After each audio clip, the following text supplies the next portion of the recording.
মোমো লাভার্সদের জন্য নিয়ে এলাম মাথা নষ্ট একটি মজাদার রেসিপি। আমার তো মোমো এত মজা লাগে কি বলবো। আজকে এডিট করতে করতে করতে আমার আবার জিভে জল চলে আসছে।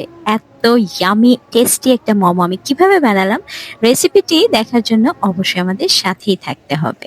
তাহলে আসসালামু আলাইকুম, যে যেখান থেকে ভিডিওটি দেখছেন আশা করবো অনেক ভালো আছেন। আলহামদুলিল্লাহ আমিও ভালো আছি। আর যারা যারা ফ্রোজেন আইটেম নিয়ে কাজ করেন তাদের জন্য কিন্তু এটা দারুণ একটা আইডিয়া হতে পারে। তো আপনারা দেখতে পেলেন প্রথমে কিন্তু আমি বিফের কিমাটা করে নিলাম, তারপরে পছন্দ মতন একটু গাজর, তারপরে যা যা মশলা লাগে আর কি, সয়া সস, লবণ, মরিচ দিয়েছি আমি এখানে দু টাইপের, বোম্বাই মরিচটাও আমি এখানে ইউজ করেছি, কাঁচা মরিচটাও দিয়েছি, ঝালটা যার যার পছন্দ মতো। আর এই তো এভাবে একটু বাটার আর তেলটা গরম করে মাস্ট দিয়ে দিতে হবে।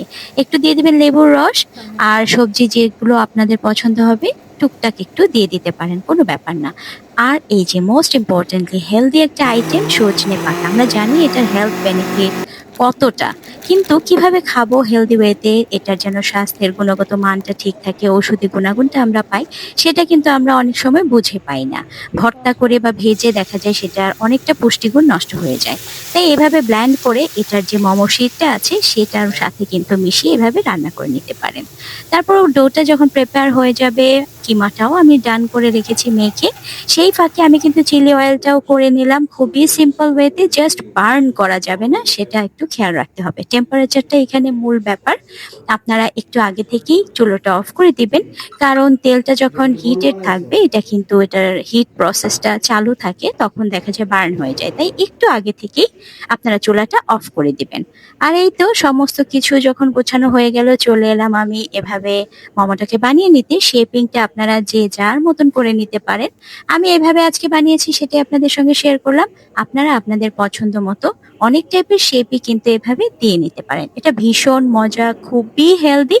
তারপরে যখন বানানো হয়ে যাবে আমি এভাবে আমার যে ইয়েটা আছে, কি বলে এটা, স্টিমারটা, সেটার মধ্যে একটু অয়েল ব্রাশ করে নিয়েছি। তারপরে এভাবে স্টিমিং এ দিয়ে দিলাম। খুব বেশি সময় লাগে না কিমা করা তো। আর চিলি অয়েলটা ঠান্ডা হয়ে গিয়েছে, তাই আমি একটু এটাকেও আপনার একটা পাত্রে নিয়ে নিলাম। এদিকে হচ্ছে এই মোমোটা। আর যাদের কাছে আপনাদের স্টিমারটা নেই বা অ্যাভেলেবল হচ্ছে না, তারা কিন্তু একেবারেই ভয় পাবে না। খুবই সিম্পল, খুবই সহজ একটা ব্যাপার। স্টিমার না থাকলে আপনারা এভাবে প্যানের মধ্যে একটু বিছিয়ে দিয়ে হালকা একটু পানি দিয়ে জাস্ট ঢেকে রাখবেন। একই কাজ হবে, কোনো রকম কোনো না স্বাদের পার্থক্য, না আপনার কোনো কোনো হ্যাসেল আপনাকে পোহাতে হবে। একেবারে সিম্পল। এই তো আমি এইভাবে ২ চুলোয় দুভাবে করে নিয়েছি। দেখে নিশ্চয়ই আপনারা বুঝতে পারছেন লুকিং যতটা না আপনার সুন্দর হয়েছে, খেতে কিন্তু অনেক বেশি ইয়ামি হয়েছিল। আজকে করেছি আমি বিফ কিমা দিয়ে। আপনারা তো চিকেন কিমা অনেক খেয়েছেন, ভেজিটেবল কিমাও খেয়েছেন। এটাও ট্রাই করে দেখবেন। ভীষণ মজাদার আর খুবই হেলদি একটা রেসিপি। স্ন্যাকস আইটেম বলুন, যারা ডিনারে একটু এই টাইপের হালকা খাবার খেতে চান তারাও কিন্তু এটা খেতে পারবেন। আর যারা ফ্রোজেন করে রাখতে চান তাদের জন্য কিন্তু এটা দারুণ একটা রেসিপি হতে পারে। আর চিলি অয়েলটার কথা কি বলবো, মুখের মধ্যে তো বাস্ট হচ্ছিল। একদম তিলগুলো বলুন, তারপর রসুনগুলো খুবই ক্রিস্পি, ক্রাঞ্চি। এটাকে যদি মজা করে বানাতে পারেন, জাস্ট বার্ন না হয়ে যায়, তাহলেই হলো। তা আশা করছি আপনাদের বরাবরের মতো রেসিপিটি ভালো লেগেছে। Thanks for watching.